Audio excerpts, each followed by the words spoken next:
Mon rôle dans le film de réconciliation a été la supervision des effets spéciaux, dans un premier temps. Donc gérer une multitude de plans et ensuite répartir le travail, gérer le planning et travailler en collaboration aussi avec d'autres graphistes. On a dû être à peu près une quinzaine de personnes à travailler sur le projet, plusieurs mois certains. Donc ça a été beaucoup de monde. Et donc ça a été un travail aussi un peu particulier parce que c'est un travail à distance.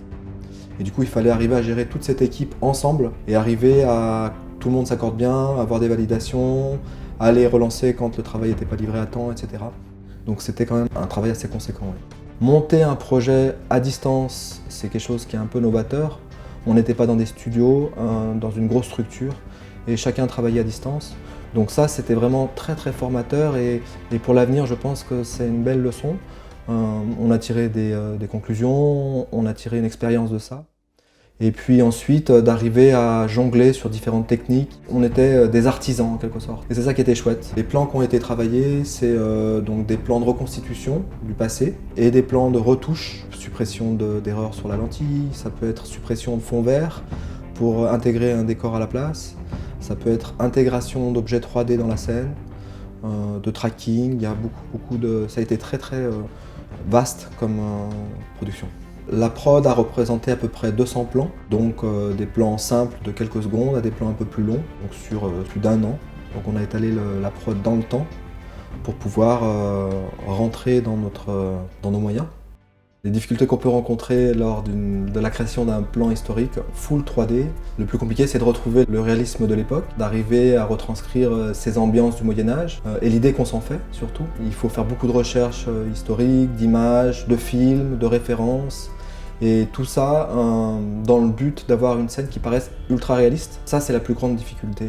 La deuxième grande difficulté c'est que c'est chronophage en termes de temps, ça demande beaucoup plus de moyens qu'une simple post-production. Une difficulté qu'on a rencontrée, c'est les remplacements fond vert, donc les remplacements d'arrière-plan dans les décors tournés en studio. La bonne chose, c'est que les décorateurs ont sali les vitres, donc c'est vrai que ça faisait beaucoup de réalisme sur les vitres, mais du coup avec un fond vert à l'arrière, c'était très très difficile à détourer. Donc parfois on a dû faire du image par image pour supprimer justement les fonds verts et réincruster les taches par-dessus, parce qu'il y a différentes saisons avec des fonds verts. Et donc ça a été un peu un challenge. Ce qui m'a plu, c'est le fait qu'on puisse travailler ensemble sur ce projet historique, dans lequel on fait des allers-retours sur le passé, sur le présent. Donc c'est vraiment des univers différents qu'on a travaillé. J'ai dû apprendre beaucoup de choses pour m'en sortir et pour que l'équipe s'en sorte. Du coup, c'est une expérience qui est maintenant un acquis.